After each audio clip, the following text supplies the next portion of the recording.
నీకు ఏదైనా ముఖ్యమైతే ఆ సమయంలో నీకు అనుకూలంగా లేకపోయినా నువ్వు దాన్ని ఛేదిస్తావు.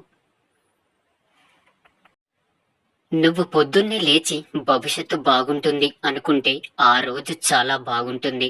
లేకపోతే అది బాగుండదు.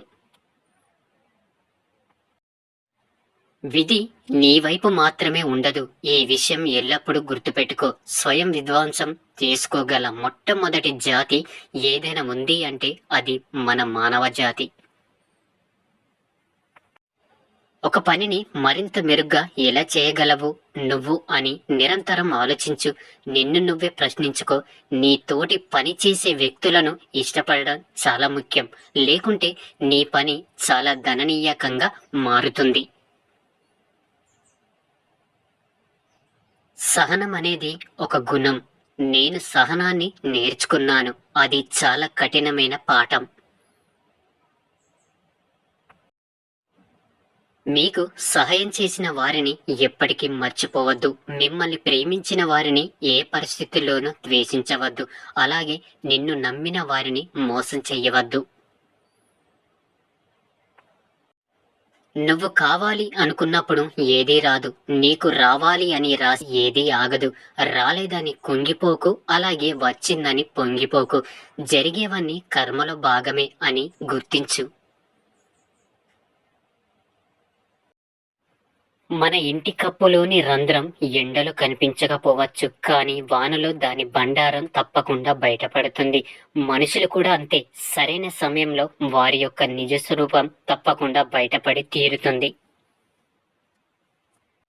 సంపద పెరిగే కొద్దీ ధనవంతుడు, సంవత్సరాలు పెరిగే కొద్దీ ముసలివాడివి అవుతావు. కానీ మంచితనం పెరిగే కొద్దీ భగవంతుని అవుతావు.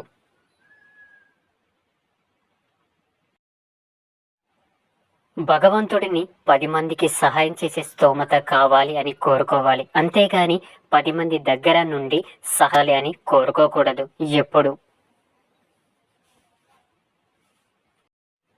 జీవితంలో ఈ 3 విషయాలు గుర్తుపెట్టుకోండి. మొదటిది, నీ మీద నమ్మకం లేని వారికి సంజాయిషి చెప్పవలసిన అవసరం లేదు. రెండవది, నీకు గౌరవం లేని చోట ఉండవలసిన అవసరం లేదు. ఇక మూడవది, మీ కన్నీళ్లకు విలువ ఇవ్వని వారి కోసం అసలు బాధపడవలసిన అవసరం లేదు. రాబడి లేని రత్నం ప్రకాశించదు. అలాగే కష్టాలను తట్టుకోలేని వ్యక్తి ఏనాడికి పరిపూర్ణత సాధించలేడు. ఏడవడం తప్పు కాదు, అలాగే కింద పడిపోవడం తప్పు కాదు. ఏడ్చిన తర్వాత నవ్వకపోవడం తప్పు.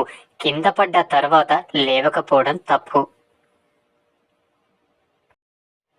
చెప్పులు లేవని ఏడ్చేవాడికి కాళ్ళు లేని వాడు కనిపిస్తే గాని అర్థం కాలేదు. వాడు ఎంత అదృష్టవంతుడో నని. అందరూ అంతే. ఉన్నదానిని గురించి సంతోషించకుండా లేని దానికోసం ఏడుస్తూ ఉంటాం. నిజానికి అబద్ధానికి తేడా ఏంటో తెలుసా? నువ్వు చెప్పిన అబద్ధాన్ని నువ్వే రక్షిస్తూ ఉండాలి, కానీ నిజం మాత్రం ఎప్పటికీ నిన్ను రక్షిస్తూ ఉంటుంది. ఒకసారి దెబ్బతింటేనే తెలుస్తుంది నీలో ఎంత ధైర్యం ఉందో అని. ఒకసారి తప్పు చేస్తేనే తెలుస్తుంది నువ్వు ఇంకా ఎంత నేర్చుకోవాలో అని. ఒకసారి ఓడిన తర్వాతే తెలుస్తుంది నువ్వు ఎలా గెలవాలో అని. ఈ ముగ్గురిని జీవితంలో ఎప్పటికీ దగ్గరికి రానివ్వకండి. మనకు విలువ ఇవ్వని వారిని, మనల్ని చూసి ఈర్షపడే వారిని, మనల్ని అర్థం చేసుకోకుండా మన గురించి ఇతరులకు చెడుగా చెప్పేవారిని. కొంతమంది కేవలం మనల్ని కిందకు లాగి ఆనందించడం కోసమే పుడతారు. వాళ్ళలో 75% మన బంధువులిళ్లల్లో ఉంటారు. ఈ లోకంలోనే అత్యంత కఠినమైన పనులు ఒకటి పేరు పొందడం, ఇంకొకటి పొందిన పేరును నిలబెట్టుకోవడం. నీకు ఏదైనా ముఖ్యం అనిపిస్తే దాన్ని చేయడానికి ప్రయత్నించు. అది విఫలమైన సంభవాలు ఎక్కువ ఉన్నా సరే. జీవితం చాలా చిన్నది. చిరకాల పగలు అవసరం ఉండకూడదు. ఇన్ని మంచి పదాల్లో మీకు ఏది నచ్చిందో కింద కామెంట్లో తెలియజేయండి. అలాగే మన ఛానల్ను సబ్స్క్రైబ్ చేసుకోవడానికి కోరుకుంటూ ధన్యవాదాలు.